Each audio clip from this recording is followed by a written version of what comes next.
O Sensei Sport TV agora inédito às sextas-feiras e para celebrar essa mudança sensacional, o programa apresenta uma atração igualmente sensacional. A partir de agora você confere uma entrevista feita com Tito Ortiz há exatamente um mês e meio. Nela, o bad boy de Huntington Beach, sempre muito bem articulado e afiado nas palavras, prevê fantasticamente o fim do Affliction, entre tantas outras declarações bombásticas. Aliás, como de costume, Tito Ortiz doa a quem doer no Sensei Sport TV.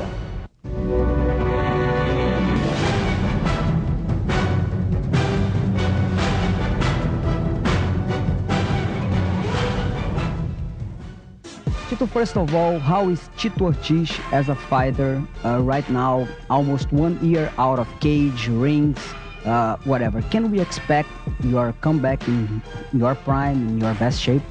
Yeah, well, actually, 8 months ago, I had back surgery, my lowest part of my back, because I've had back problems for the last 6 years, and I still competed no matter what, injured.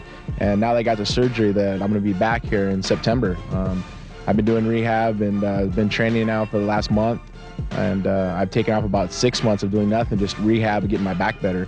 But now I'm going to be competing again, possibly in the end of September. But be 100% for once, you know. I mean, I fought some of the best in the world, being injured, and still beat them or came close to beating them, you know. Fighting Vitor Belfort, I beat him in a decision. Of course, Little Machida, he beat me in a decision, but, you know, with injuries like that, it just kind of pertained to the size of my fighting style. Okay, and how is your situation right now as an employee? Do you belong to the Affliction organization right now? No, I don't belong to the Affliction organization. I'm still a free agent. I think being one of the biggest fighters in the world right now and being a free agent, I guess a blessing in disguise. I've worked really hard to get where I am, and I'm going to make a difference for a lot of fighters. I'm make sure they get paid more money, and you know, we put our lives on the line when we fight in the cage. And I think I see a lot of boxers making anywhere from, you know, 10 to 20 million per fight. And what are we doing different that boxers are doing? And you know, I just think that as fighters, they need to fight for what they think they should be getting paid. I mean, in the long run, fighting's fun, fighting's great, but we need to pay for your family and pay for your kids and, you know, all your bills. You got to make sure that, you know, when you're putting your life on the line inside of a cage, that repayment is what you're going to get. But you have no clue when it's going to be your next opponent and when it's going to be. Do you want to face any particular fighter?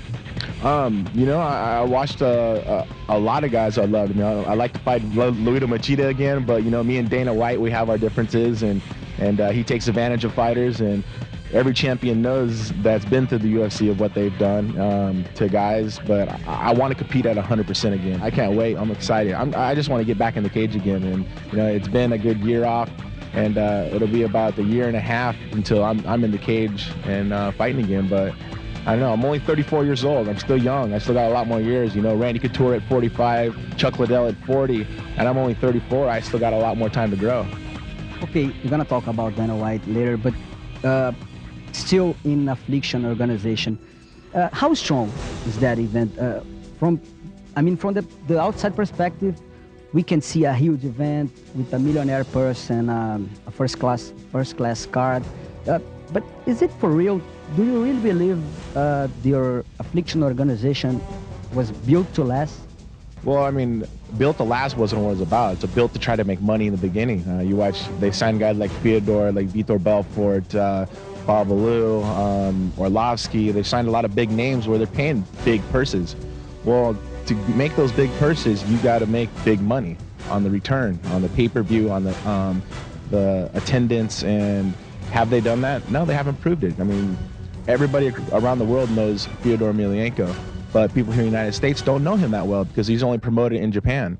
And you can't put all your money into someone who's not going to make over 200,000 pay-per-view buys, because when you're paying two of the fighters $1 million each and the rest of the fighters a couple $100,000 each, it starts to make a lot of money. Of course, it makes sense to pay your fighters that good of money, but you really need to have the income coming back in on the pay-per-view, on the attendance, merchandising. It's a business. You got to think of it as a business, and it's nice to treat fighters well. And I would love to treat fighters that same way if I was a promoter, but it's just a factor now of them, if they're going to last, maybe not. I mean, I think they have one more big show, possibly two more, but they need to get it on network television. Network television is the #1 thing to make a company survive in this world today.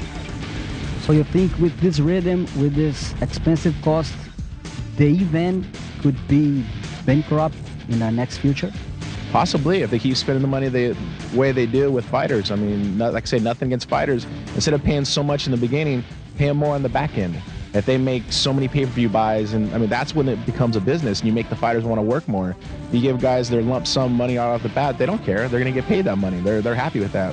But when you give them an incentive to work harder and to try to promote themselves better and make the company more money, and they get a piece of it, that makes a guy want to work harder. And same as boxing. De La Hoya does that, and then it just makes it that much better.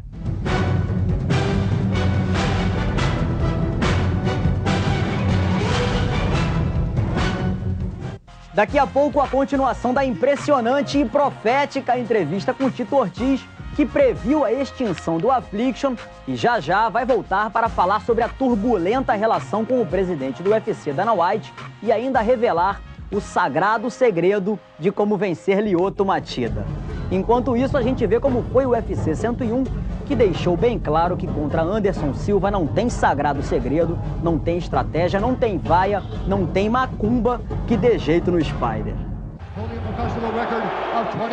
Antes, vaia. Depois, perplexidade e os aplausos mais histéricos dos últimos tempos. Queriam show, queriam espetáculo, pois bem, Anderson Silva foi bem obediente. O Spider fez valer cada centavo do preço da entrada. E ainda deveriam cobrar o valor do ingresso na saída também. Nenhuma outra apresentação em toda a história do Ultimate foi tão absoluta. Nenhuma performance foi tão absurdamente superior. O brasileiro lutou pela segunda vez na categoria de cima e, assim como fez com James Irving, o dono do cinturão peso médio teve um domínio muito maior que qualquer outro meio pesado. Forrest Griffin já foi testado e amassado por campeões do calibre de Tito Ortiz, Quinton Jackson, Maurício Shogun e Rashad Evans. Protagonizou uma das melhores lutas de todos os tempos contra Stephen Bonner. Vencendo ou perdendo, não recuava.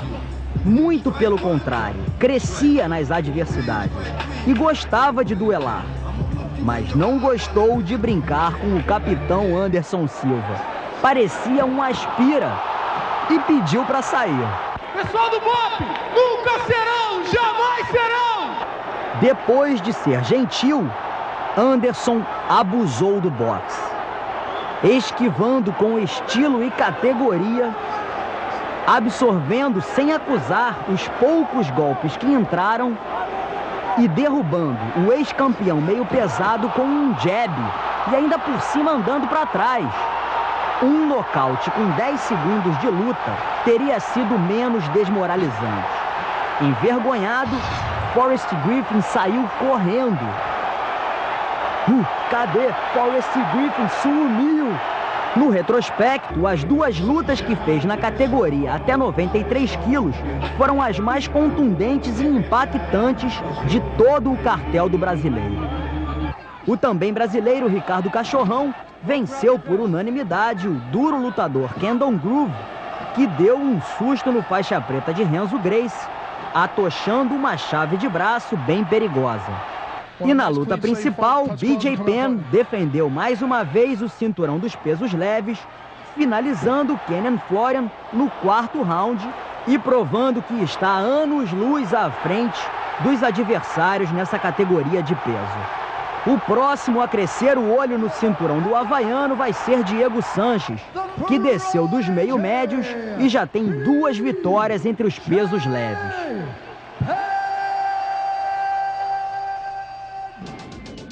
Sensei Sport TV e Ultimate Fighting formam uma parceria que rende frutos para você.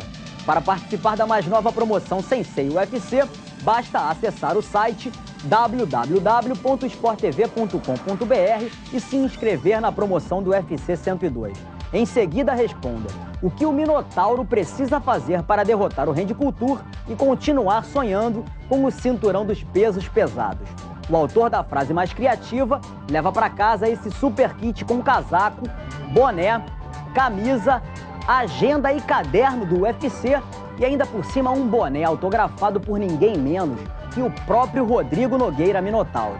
As outras 7 melhores respostas também levam para casa kits exclusivos do UFC. www.sporttv.com.br, promoção UFC 102.